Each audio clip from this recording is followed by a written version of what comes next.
যে বিএনপি নির্বাচনের জন্য মরিয়া হয়ে গেছে এবং বিএনপি আন্দোলনে তো আসলে বিএনপির কারণেই যে সরকার পতন ঘটেছে সেটা নয়, ছাত্ররা করেছে। ফলে ছাত্ররা তো তাদের একটি চাওয়া আছে, এটা জনগণের অ্যাসপিরেশন আছে, তারা চায় সংস্কার সব ঠিকঠাক করে তারপরে সুন্দর মতো একটা নির্বাচন দেওয়া। কিন্তু বিএনপি কেন এত মরিয়া হয়ে উঠেছে সেটি প্রশ্ন তুলেছেন আমাদের মোহন ভাইও। আপনি কি মনে করেন যে কি কারণ? বিএনপি কি শেষ মুহূর্তে তার ক্ষমতা রাজনীতি দেখছে, জনগণের স্বার্থ সংস্কার এসব তাদের মাথায় নেই? এবং আওয়ামী লীগ চায় যে বিএনপি নির্বাচনে দ্রুত নির্বাচন হোক, তাতে আওয়ামী লীগের রাজনৈতিক সুবিধা। আপনি কি দেখেন? খুবই চমৎকার কতগুলো প্রশ্ন আপনি উত্থাপন করলেন। সংস্কার নিয়ে যদি কথা বলি, আমি একটু যদি প্রশ্ন করি যে সংস্কার আসলে আপনারা কি সংস্কার করতে চান? এই যে 6টি সংস্কার কমিশনের রিপোর্ট প্রকাশিত হয়েছে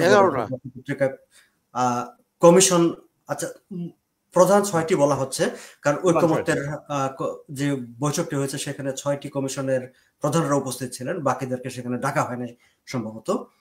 ফলে আমার কাছে মনে হয়েছে যে সরকার 6টি কমিশনকে বেশি গুরুত্ব দিচ্ছে, বাকিগুলো আসলে সাবসিডিয়ারি কিংবা সেকেন্ডারি সংস্কার। এই সংস্কার তারা আসলে কি সংস্কার করতে চায় আমাকে যদি একটু বুঝিয়ে বলেন। যে আমরা এখন পর্যন্ত আমাদের কাছে দৃশ্যমান যে আমরা একটি খুব চমৎকার একটি ভবিষ্যতের একটি কল্পচিত্র পেয়েছি তাদের প্রস্তাবনার মধ্যে থেকে, আমরা কিন্তু সেটি পাইনি। আমরা সংস্কার বলতে, এই সরকারের সংস্কার বলতে আমরা যেটি বুঝি যে তারা 1971 সালের মুক্তিযুদ্ধের যে ইতিহাস, সেই ইতিহাসটাকে তারা নতুন করে লিখতে চায়, 7ই মার্চকে বাদ দিতে চায়, বঙ্গবন্ধুকে তার জায়গা থেকে সরিয়ে আনতে চায়, সেখানে ভাগাভাগি করে দিতে চায় তারা। মানে মূলত এই সরকার এখন পর্যন্ত সংস্কার প্রশ্নে যে বিষয়গুলো সামনে এনেছে সেই জায়গাগুলোতে হচ্ছে তাদের আক্রমণের জায়গা বলি, আক্রোশের জায়গা বলি বা আপত্তির জায়গা বলি, সেটি হচ্ছে 1971কে রিপ্লেস করে সেখানে 24কে গুরুত্বপূর্ণ করে তোলা, এটি হচ্ছে তাদের সংস্কার। এবং এটি যখনই পরিষ্কার হয়ে উঠেছে তখনই আসলে বাকি সব রাজনৈতিক দল, এমনকি সাধারণ মানুষ, তারাও মনে করতে শুরু করেছে যে না, এই সংস্কারের আসলে দরকার নেই। আপনি দেখেন যে কখনো কি এই সরকারে যারা সংস্কারের কথা বলছেন, কখনো কি তারা এই কথাটি বলেছেন যে আমরা এমন একটি ব্যবস্থা করব যারা এমপি হবেন, আমাদের এমপি সাহেবরা কেবলমাত্র আইন প্রণয়নের কাজে ব্যস্ত থাকবেন, তারা কাজের বিনিময়ে খাদ্য কর্মসূচি, স্কুল কমিটির চেয়ারম্যান মেম্বার কে হবে, কলেজের ম্যানেজিং কমিটির মেম্বার কি হবে, বাজারের হাট বাজার কমিটির, সেই জায়গায় আমাদের এমপি সাহেবরা তাকাবেন না। তারা কেবলমাত্র যেটি তার কাজ, সাংবিধানিক ভাবে যেটি তার কাজ, আইনি ভাবে একজন এমপির যে কাজ, সেই কাজের মধ্যে থাকবে। আমরা কি এই 6 মাসের সংস্কার আলোচনায় কখন এই কথাটি শুনেছি কারো মুখ থেকে? আমরা সেটি শুনিনি। আমরা বরং 6 মাস ধরে কেবলমাত্র 71 নিয়ে কথাবার্তা শুনছি, মুক্তিযুদ্ধ নিয়ে কথাবার্তা শুনছি। ফলে যে জায়গাটি হয়েছে যে সংস্কার তারা যে কি করতে চায়, সেই উদ্দেশ্য নিয়ে কিন্তু সাধারণ মানুষের মনে একটি প্রশ্ন তৈরি হয়েছে। আবার সংস্কার কমিশন তাদের রিপোর্ট তৈরি করেছে। আপনি দেখেন যে সংস্কার, আপনারা বলছেন যে স্টেক হোল্ডাররা হচ্ছে রাজনৈতিক দলগুলো। আপনি রাজনৈতিক দলগুলোকে আপনাদের যে সংস্কার প্রস্তাবনার একটা মূল কপি, প্রিন্টেড কপি, আপনি তাদেরকে আলোচনায় ডাকবেন, সেই কপিটা তাদেরকে পৌঁছে দেন নাই। বৈঠকে এসে তারা যখন বলছে ও আমরা তো কপি পাই নাই, ও আচ্ছা পান নাই নাকি, আচ্ছা ঠিক আছে পৌঁছে দেবো, আপনি তাদেরকে একটা এক্সিকিউটিভ সামারি পাঠিয়ে দিয়ে সেটি দিয়ে তো আসলে মানে আপনি আলোচনাও করতে পারেন না। ফলে যে জায়গাটা হয়েছে যে সংস্কার নিয়ে আমরা যতই বলি না কেন বা এই সরকার যতই বলুক না কেন যে তারা সংস্কার করতে চায়, তারা সংস্কার কি করতে চায় সে জায়গাটি কিন্তু পরিষ্কার না। ফলে সন্দেহটা সে জায়গায়। এখন স্থানীয় সরকার আগে হলে পরে হলে, আমি আগেও বলেছি, আবার এই কথাটি বলতে চাই যে যেহেতু মানে এই বর্তমানে যে সরকারটি ক্ষমতায় আছে সেই সরকারটি কিন্তু মোটেও অরাজনৈতিক কোন সরকার না। আমরা সাদা চোখে দেখি যে হ্যাঁ একটি অরাজনৈতিক সরকার ক্ষমতায় আছে, কিন্তু এই বর্তমান যে সরকার তাদের একটি রাজনীতি আছে, যেটি সরকারের প্রেস সচিব তিনি 71 টেলিভিশনের একটি টক শোতে তিনি বলেছেন যে আমরা রাজনৈতিক সরকার। হ্যাঁ, তাকে হয়তো পাল্টা প্রশ্ন সেখানে উপস্থাপক করেননি যে আপনি কিভাবে বলেন যে পাল্টা আপনি রাজনৈতিক সরকার। কিন্তু আমি বুঝি বা আমি মনে করি যে এই সরকার আসলে রাজনৈতিক সরকার, কারণ তাদের একটি রাজনীতি আছে এবং সেই রাজনীতিটা হচ্ছে 71কে মুছে ফেলে দিয়ে 24কে সামনে দাঁড় করানো, এবং আগামী দিনের তাদের রাজনীতিটা হবে সেটি।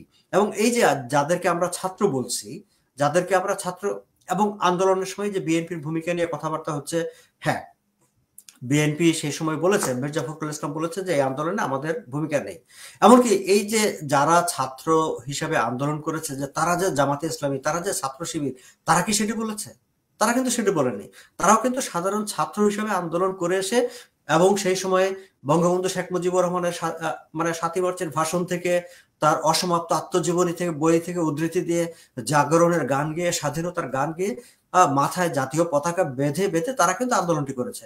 ফলে সাধারণ মানুষের সামনে একটা ছিল যে এটি প্রগতিশীল মুক্তিযুদ্ধের পক্ষের তরুণরা, অসাম্প্রদায়িক তরুণরা আন্দোলনটি করছে।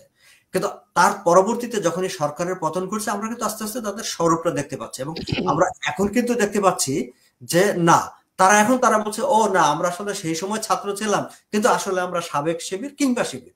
ফলে একই তো কথা। মির্জা ফখরুল যে কারণে তাদের তাদের এক ধরনের এই যে তারা যে ভিন্ন নামে বা ছাত্র দলের মধ্যে শিবির থেকে যে তারা যে অ্যাক্টিভিটি পরিচালনা করেছে বা তারা যে রাজনৈতিক পরিচয় সামনে আনেনি, তারা বলেছে এটা তাদের কৌশল ছিল। কারণ তারা যে একটা বড় নিপীড়নের মধ্যে দীর্ঘ সময় যারা ছিল, ফলে তাদের মতবাদ, তাদের কর্মসূচি তারা গণতান্ত্রিক পরিবেশে একইভাবে বিএনপি এবং অপরাপর রাজনৈতিক দলগুলো সেটা করেছে, তারা বাধ্য হয়েছে, তারা এটা অনেকে বলবার চেষ্টা করছেন।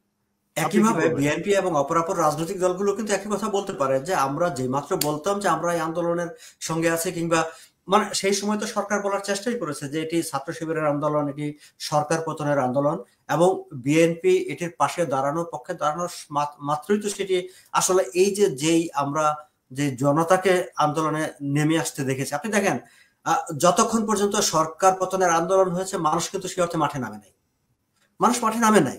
কিন্তু যখন কিছু তরুণরা মানে সরকার পতনের কথা না বলে কোটা আন্দোলন, বৈষম্য বিরোধী নানা অরাজনৈতিক দাবি নিয়ে যখন মাঠে এসেছে, তখন কিন্তু মানুষ রাস্তায় নেমে এসেছে। ফলে আপনি যদি সেই সময়কার যে জনসম্পৃক্ততা বা জনগণের মাঠে নেমে আসা, সেটাকে যদি ব্যাখ্যা করেন, সেটাও কিন্তু একটি বিষয় যে আপনারা কিন্তু একেবারে শেষ সময় এসে বলেছেন যে আপনারা এক দফা আপনারা সরকার পতন চান। তার আগ পর্যন্ত কিন্তু আপনারা বলেননি, কারণ আপনাদের তখন সন্দেহ ছিল, সংশয় ছিল, এবং দ্যাট ওয়াজ রাইট যে আপনারা সরকার পতনের কথা বলার মাত্রই মানুষ আস্তে করে সরে যেত। কিন্তু 9 দফা মেনে নিলে তার এক দফায় আসতো না আন্দোলনটা, এটিও তো বিতর্ক আছে। তা 9 দফা মেনে নেওয়া হয়নি বলেই এক দফার দিকে তারা গিয়েছে। দেখেন, একদম আমার মনে পড়ে যে আগস্টের একদম শুরুর দিকে সরকার পতনের পরপর জামাতে ইসলামের আমির একটা কথা বলেছিলেন যে সরকার পুরো পরিস্থিতিটাকে মিস হ্যান্ডেল করেছে বলে এরকম একটা অবস্থা তৈরি হয়েছে। এন্ড দ্যাট ইজ, আমি মনে করি যে একটা খুব পারফেক্ট অবজারভেশন যে গভর্নমেন্ট মানে সরকার যেহেতু দীর্ঘ সময় ক্ষমতায় থেকেছে, তাদের মানে উপেক্ষা করার একটা মানসিকতা ছিল, কথাবার্তা না শোনার একটা মেন্টালিটি তাদের মধ্যে ছিল। ফলে যখন ছাত্ররা আন্দোলন করতে শুরু করেছে, শুনবো না, মানবো না, তোমরা কারা আদালত দেখবে, মানে এই যে তাদের অ্যাটিটিউডটা ছিল, এক ধরনের একটা অডাসিটি মূলক একটা অ্যাগ্রেসিভ ছিল, সেটি তো অবশ্যই পরিস্থিতিকে মানে আরো বেশি খারাপের দিকে নিয়ে গেছে এবং তাদের পতন ডেকে এনেছে, সেটা সত্য। এখন এই যে সংস্কারের জায়গাটা যদি আপনি পরিষ্কার না করেন, আপনি মোহন ভাই বলছেন যে আপনি একটা বিল্ডিং যদি বানান, ভাই আপনি বিল্ডিং বানাবেন ওয়েল, আপনি বিল্ডিং এর যখন আপনি ফাউন্ডেশনটা দেন, তখন কিন্তু আমরা বুঝতে পারি যে আপনি কি একটি শক্তিশালী বিল্ডিং বানাতে চাচ্ছেন, আপনি কি বহুতল ভবন বানাতে চাচ্ছেন, নাকি আপনার আসলে উদ্দেশ্যটা কি। আমরা ফাউন্ডেশনের দিকে যখন তাকাই, আমরা কিন্তু বুঝে যাই। বর্তমানে যে সরকারটি আছে, সেই সরকারের যে ফাউন্ডেশন, তাদের যে কর্মকাণ্ড, সেই কর্মকাণ্ড থেকে কিন্তু মানে আমি আবার বলি কথাটা, যদি গভর্নমেন্ট পারফর্ম করতো, যদি আইন শৃঙ্খলা পরিস্থিতি নিয়ন্ত্রণে থাকতো, আপনি বলছেন যে এটা একটি গণতান্ত্রিক একটি পরিমণ্ডল, তাহলে কি নির্বাচনের দাবিটা হিসেবে উঠতো না? আপনি কি মনে করেন? অবশ্যই উঠতো না। মানুষ দেখেন, মানুষ অত সহজে ইভেন কি আমরা যদি 111 এর গভর্নমেন্টের কথা বলি, 111 এর গভর্নমেন্ট যখন এসছে, তখনও কিন্তু মানুষ কখন মানে তাদের বিরুদ্ধে কথা বলতে শুরু করেছে, যখন তারা মানে ল এন্ড অর্ডার তো যাই হোক, বিশেষ করে দ্রব্যমূল্যটা যখন তারা নিয়ন্ত্রণ করতে পারেনি, তখন মানুষ মনে করেছে you know what, you are not the right person. এবং এই সরকার তো শুরু থেকেই আপনার কোনো কিছু, একমাত্র তাদের যে কিছু নিজস্ব এজেন্ডা আছে, আপনি কিভাবে ডেমোক্রেটিক প্রসেস বলেন? আপনি এখন কি কথা বলতে পারছেন? মানে আমি তো কোনো মিডিয়া দেখি না, দেশে যা কিছু ঘটে কোনো সংবাদপত্র আমি দেখি না। গণতান্ত্রিক পরিবেশ ফিরে এসেছে দেশে। কোথায় গণতান্ত্রিক পরিবেশ ফিরে এসেছে? রক্ত স্নানে নতুন করে গণতান্ত্রিক পরিবেশ ফিরে এসেছে।